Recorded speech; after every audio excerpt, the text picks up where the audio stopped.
Hello everyone.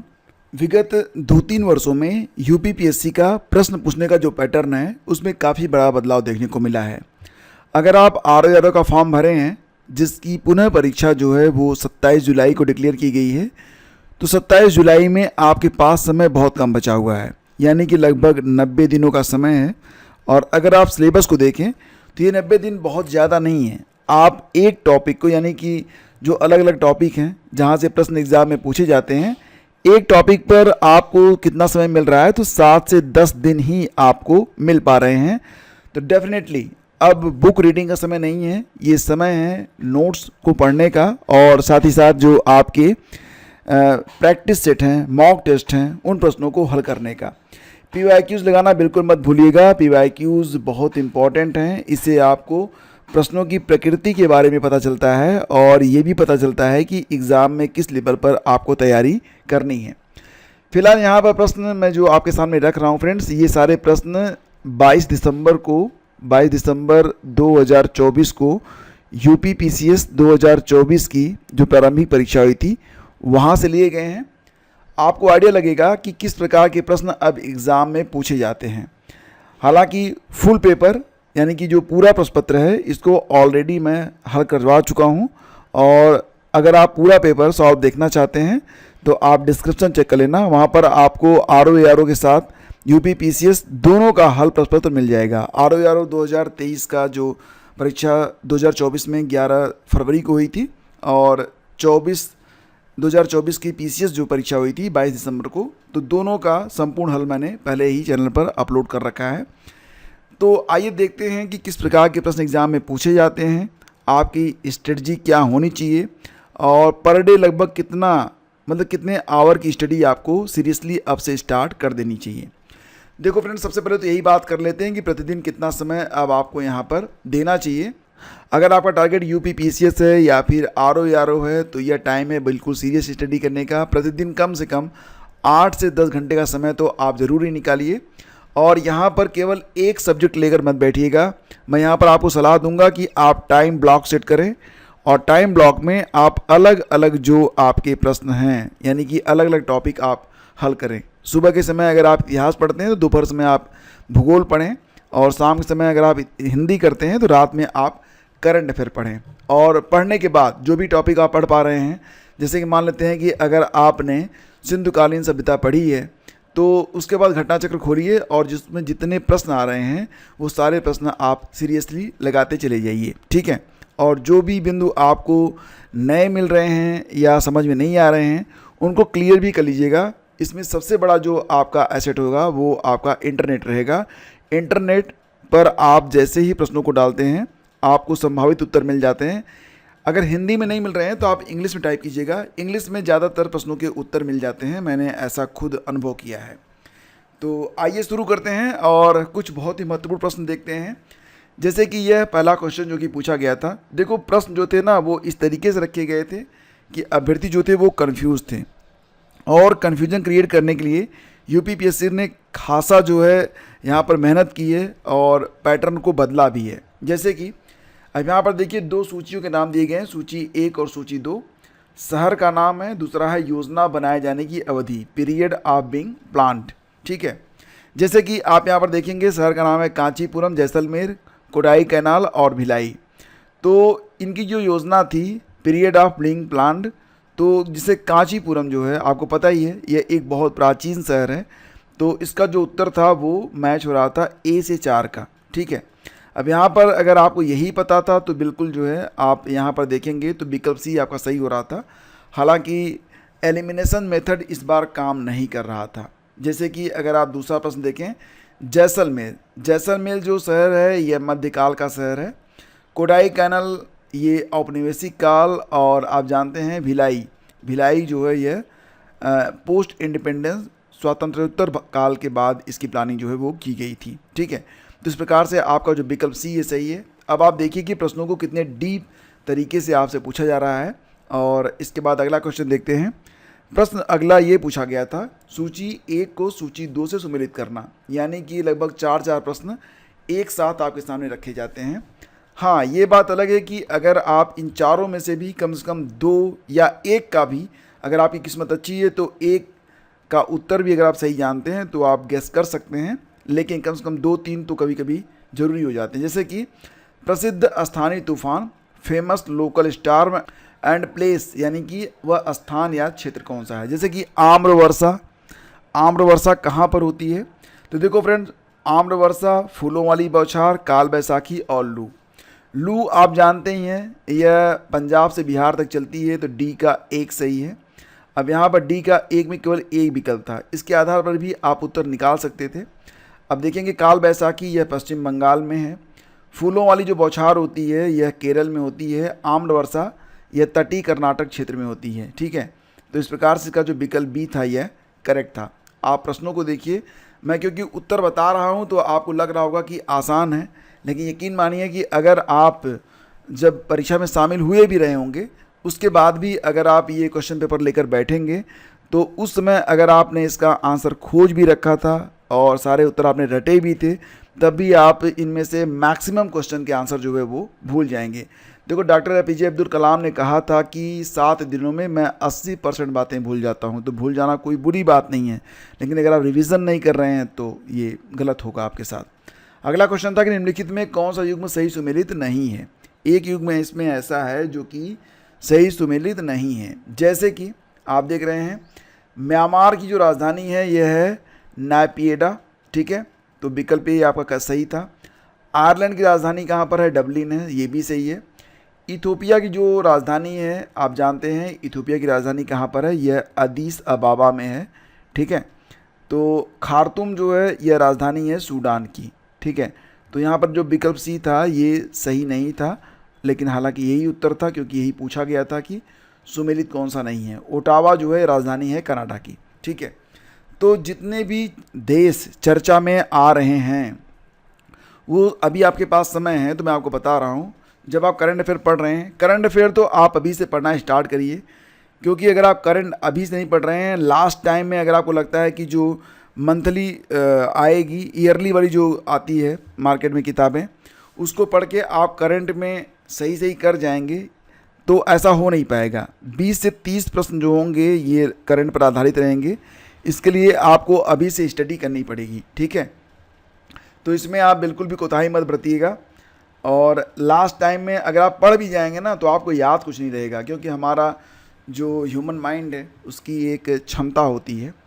Next आपका देखते हैं, यहाँ पर प्रश्न है सूची 1 और सूची 2 को सुमेलित करना था, लेखक और पुस्तक। अब देखो, यहाँ पर कुछ किताबें ऐसी होती हैं जो सबको याद रहती हैं, लेकिन यहाँ पर जो किताबें पूछी गई थी वो कोई आम किताबें तो नहीं थी। मुझे तो शायद लग रहा है कि आप लोगों में से बहुत सारे लोगों ने ये किताबें पहली बार सुनी होंगी। जैसे कि पहली किताब है a comprehensive history of India, the Delhi सल्तनत। दूसरी किताब है the economic life of northern India. तीसरी है अर्ली चौहान डायनेस्टीज, एंड चौथी है हिस्ट्री ऑफ द खिलजीज। ठीक है, तो किताबों के नाम हैं। अब इनके लेखक कौन है ये आपको यहाँ पर मैच कराना था। तो डेफिनेटली जो है यह एक बहुत मुश्किल काम था, लेकिन फिर भी मैं आपको बताता हूँ। जैसे कि गोपाल, ललन जी गोपाल, इनकी किताब है the economic life of northern India. तो ये ए का जो था ये 2 से मैच हो रहा था, इसमें ए का 2 केवल एक ही विकल्प में है, तो ये आप यहाँ पर गेस कर सकते थे, लेकिन गेस करने से बेहतर है कि आप जानिए। हबीब और निजामी की किताब है a comprehensive history of India, Delhi सल्तनत। तो ये पहला सा मैच हो रहा है। KS लाल की जो किताब है वो है history of Khiljis, and Dasharatha Sharma की किताब है अर्ली चौहान डायनेस्टीज। ठीक है, तो देखो यहाँ पर ना या तो आप गेस करोगे या तो आप गलत करोगे। ठीक है, हो सकता है आपका गेस सही भी हो जाए और आपका गेस गलत भी हो जाए, तो आपको थोड़ा सा ना डीप में जाके पढ़ना पड़ेगा।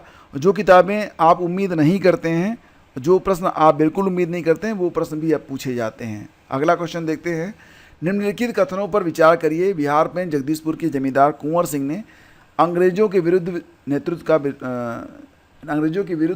विद्रोह का नेतृत्व किया था, ये सही है।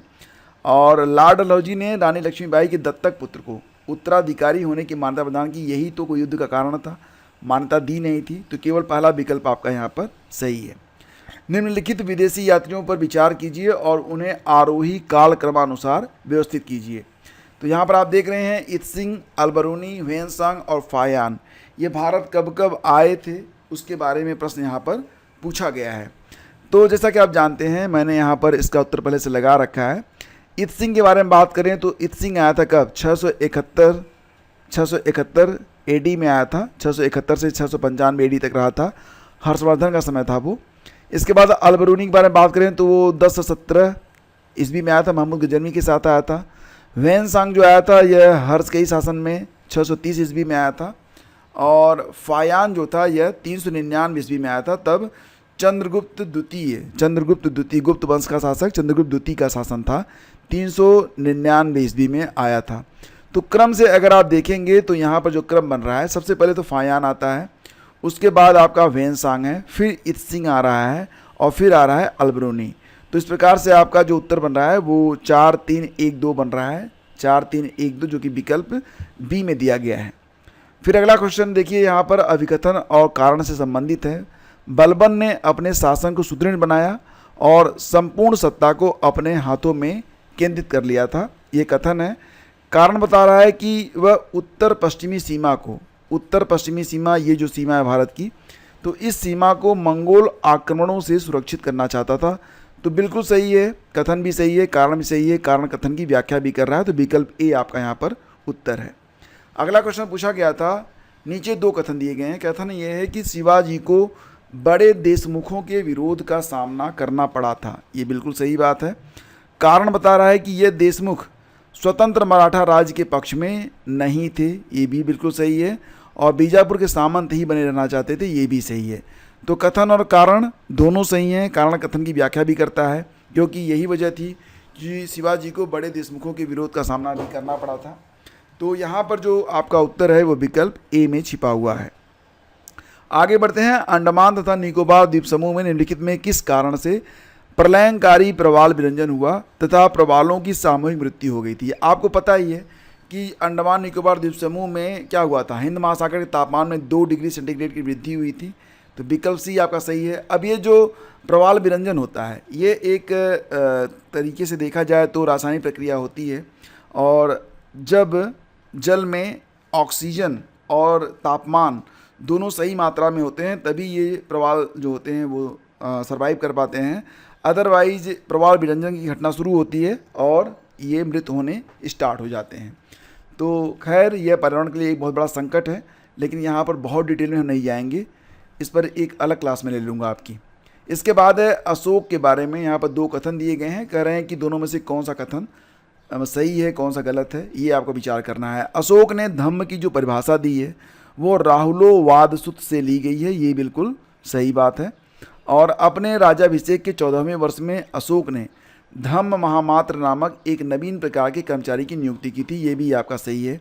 तो 1 और 2 दोनों आपके यहाँ पर सही हैं, विकल्प ए आपका यहाँ पर करेक्ट है। अगला क्वेश्चन था कि सहमति की आयु अधिनियम 1891 के संदर्भ में निम्नलिखित कथनों पर विचार करिए। सहमति की आयु अधिनियम 1891 के बारे में बात यहाँ पर की जा रही है। तो यहाँ पर देखेंगे, यह बम्बई के एक पारसी सुधारक बहराम जी मालाबारी थे जिन्होंने इस कानून की वकालत की थी, ये कथन। और दूसरा कथन है कि इस अधिनियम को बाल गंगाधर तिलक के नेतृत्व वाली चरमपंथी शाखा ने समर्थन दिया था। अब आपका जो विकल्प है वो पहला वाला तो बिल्कुल सही है, दूसरा वाला जो है वो गलत है। तो विकल्प बी आपका सही है, केवल 1, ठीक है, विकल्प बी आपका सही है। अगला क्वेश्चन पूछा गया था कि कंप्यूटर मेमोरी का वह कौन सा भाग है जो विद्युत आपूर्ति बाधित होने पर भी अपरिवर्तनशील रहता है? दिस इज रोम, विकल्प बी सही है। फ़ारेनहाइट, डिग्री फ़ारेनहाइट और डिग्री सेल्सियस में जो संबंध दर्शाने का फार्मूला है वो है degree Celsius is equal two degree Fahrenheit minus 273.15, ठीक है। तो ये फार्मूला है जो कि डिग्री फ़ारेनहाइट और डिग्री सेल्सियस में जो संबंध है उसको दर्शाता है। अगला क्वेश्चन पूछा गया था कि निम्न में कौन सा कथन सही है? क्रोमोसोम डीएनए तथा प्रोटीन से बने होते हैं। क्रोमोसोम संततियों के लिए सूचनाएं रक्षित रखते हैं। किसी कोशिका का केंद्रक कोशिकीय विभाजन प्रजनन में हिस्सा नहीं लेता है। डीएनए की कार्यात्मक इकाई को जीन कहते हैं। अब पूछ रहे हैं कौन सा सही नहीं है। एक कथन है जो कि इसमें सही नहीं है और ये कथन है आपका सी वाला, बाकी सारे कथन आपके यहाँ पर करेक्ट हैं। किसी कोशिका का केंद्रक कोशिकीय विभाजन प्रजनन में हिस्सा नहीं लेता है, ये गलत है, हिस्सा लेता है, ठीक है। तो विकल्प सी आपका यहाँ पर सही नहीं है और यही हमारा उत्तर है। क्वेश्चन नंबर 15 को देखते हैं। अभिकथन है कि कार्बन डाइऑक्साइड, सल्फर डाइऑक्साइड और नाइट्रोजन डाइऑक्साइड गैसें वर्षा जल में घुल जाती हैं और अम्लीय वर्षा उत्पन्न करती हैं। बिल्कुल सही है। कह रहे हैं कारण में कि कार्बन डाइऑक्साइड, सल्फर डाइऑक्साइड और नाइट्रोजन के ऑक्साइड जैसी गैसों की उच्च सांद्रता के कारण वायुमंडलीय वायु प्रदूषित होती है। ऐसा नहीं होता है, यानी कि ए सही है और आर गलत है। तो विकल्प डी आपका यहाँ पर सही है।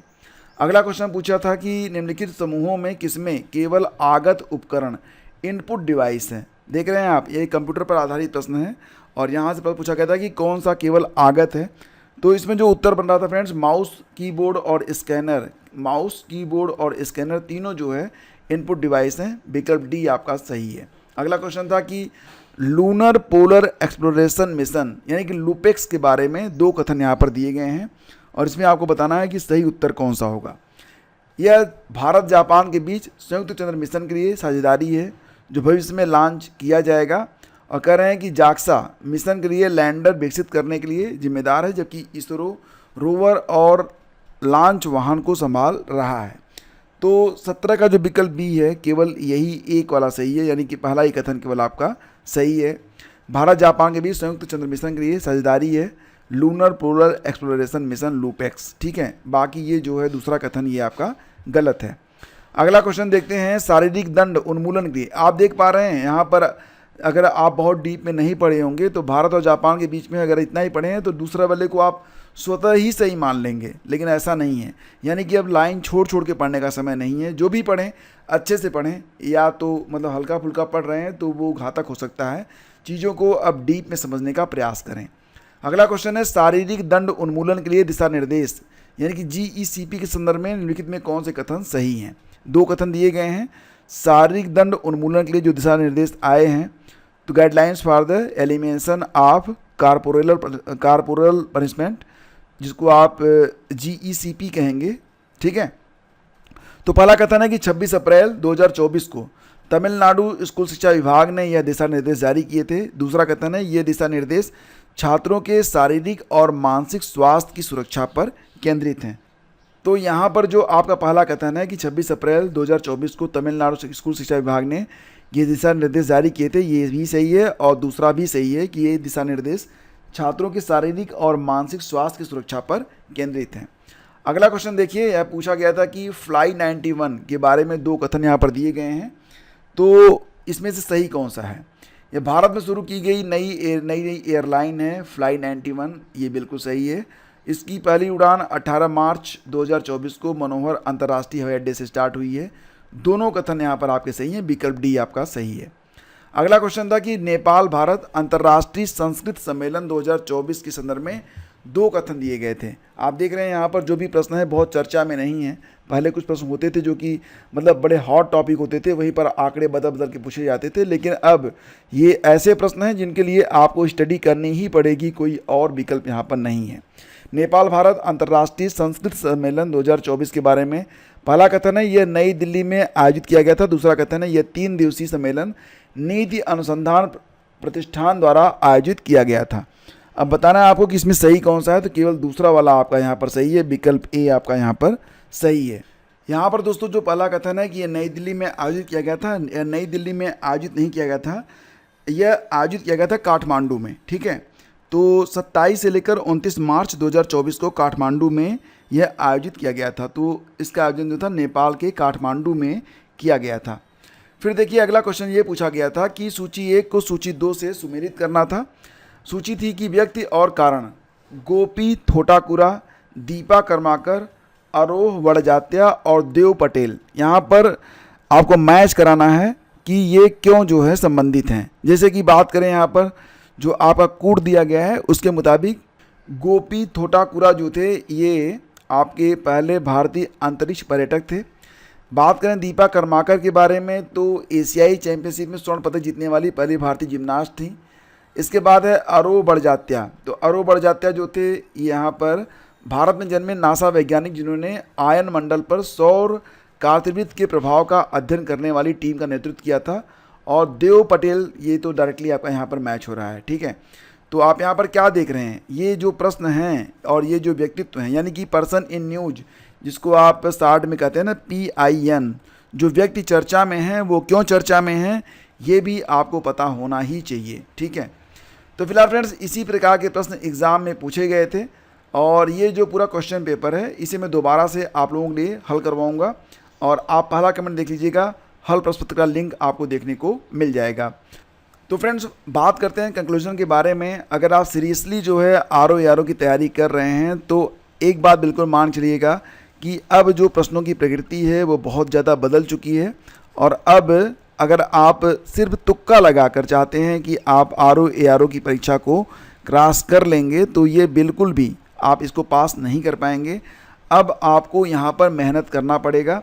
जो भी समय आपके पास बचा हुआ है, 90 डेज़ लगभग आपके पास हैं, ये 90 डेज़ आपके लिए पर्याप्त भी हैं और अपर्याप्त भी हैं। ये डिपेंड करता है आप पर कि आप कितनी मेहनत करने के लिए तैयार हैं। फ़िलहाल आप ये मत देखिए कि आपको प्रतिदिन 6 घंटे पढ़ना है, 9 घंटे पढ़ना है, 12 घंटे पढ़ना है। आप ये देखिए कि आपका जो सिलेबस है उसको कैसे आप कंप्लीट करेंगे। आप सिलेबस पर फोकस करिए, समय तो अपने आप बीतता चला जाएगा। फ़िलहाल ये वीडियो आपको कैसा लगा और क्या आप प्रतिदिन आने वाले 20 महत्वपूर्ण प्रश्नों के लिए तैयार हैं, RO मॉक टेस्ट के लिए? अगर आप तैयार हैं तो भी आप बताइएगा, अगर आप तैयार नहीं हैं तो भी आपके विचारों का स्वागत मैं ज़रूर करूँगा। तो फिलहाल फ्रेंड्स इस वीडियो को यहीं पे समाप्त करते हैं, मिलते हैं आपसे अगले वीडियो में। आज्ञा दीजिए, नमस्कार, जय हिंद।